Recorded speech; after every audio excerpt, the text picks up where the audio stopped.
Nasiriyah, au sud-est de l'Irak. Dans cette vaste zone désertique qui abrite de nombreux sites archéologiques, ont été retrouvées de nombreuses antiquités. Des vestiges d'anciennes civilisations vieilles de plusieurs milliers d'années qu'on peut aujourd'hui s'offrir en un clic sur Internet.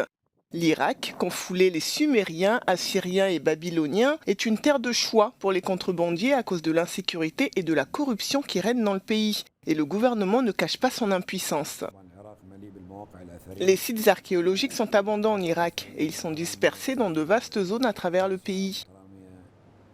Dans la plupart des cas, il n'est pas possible de les dénombrer et certains sites sont très éloignés des villes. Nous n'avons pas de statistiques sur le nombre d'antiquités qui finissent en contrebande en Irak.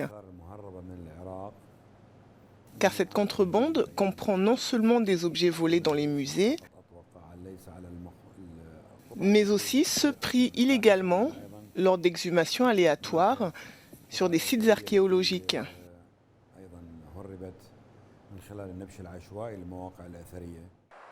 La plupart des antiquités volées traversent la frontière vers l'Iran avant de prendre la route de la mer à bord de bateaux de pêche en destination des pays du Golfe.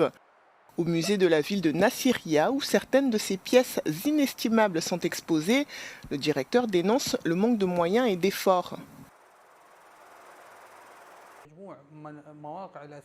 Le nombre total de sites archéologiques découverts dans tout le pays ne dépasse pas 10% de la somme des sites archéologiques présents. Les fouilles archéologiques sont très peu nombreuses et dépendent des missions étrangères qui ne suffisent pas à découvrir tous les sites. C'est pourquoi nous avons encore besoin de plus de missions archéologiques. Il y a quelques semaines, les États-Unis ont rendu à l'Irak 17 000 pièces archéologiques datant de près de 4 000 ans et pillées au cours des dernières décennies.